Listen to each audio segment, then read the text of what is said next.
अपने ठाकुर जी की सेवा जब तक शरीर काम करे दूसरों को कभी ना दे। जब तक शरीर काम करे तब तक दूसरों को कभी अपनी ठाकुर सेवा ना दे। अब यहां ध्यान देने योग्य बात है, जैसे कोई जन्मना सूतक या मरणा सूतक होता है, समझ पा रहे? जन्मना सूतक और मरणा सूतक, उसमें लोग क्या करते हैं, अपने ठाकुर जी दूसरों के घरों में भिजवा देते हैं। तो क्या आप अपना बच्चा भिजवा सकते हो दूसरों के घरों में?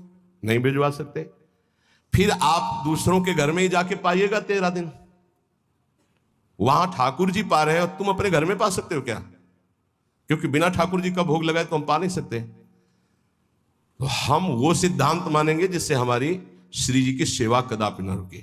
इसीलिए विधि निषेध नहीं दास अनन्य उत्कट व्रतधारी, अनन्य उत्कट व्रतधारी, साधन विविध सकाम मत सब स्वार्थ सकल सबे जो अनीति ज्ञान ध्यान व्रत कर्म जिते सब काहू में नहीं मोय प्रतीति रसिक अनन्य निशान बजायो एक श्याम श्यामा पद प्रीति श्री हरिवंश चरण निज सेवक बिचले नहीं छाड़ी रस रीति।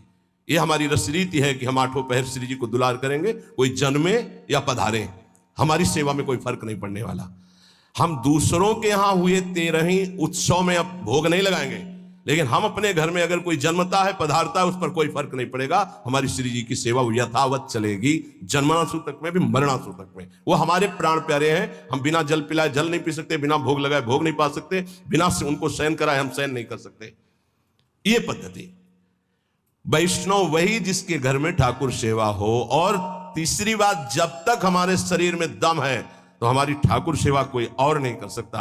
अम्बरीश जी की नई रानी सेवा, तो उन्होंने कहा सेवा चुराने की जरूरत नहीं, आप अपने ठाकुर विराजमान करो, हम सुविधा देंगे, पर आप हमारी ठाकुर सेवा की कि आप पोछा लगा दो, आप सोहनी लगा दो, आप पात्र मार्जन नहीं, ये हम स्वयं करेंगे। चक्रवर्ती सम्राट होते हुए स्वयं अपने कर कमल से प्रभु की सेवा की परिचर्या, तो सुदर्शन चक्र उनकी रक्षा में।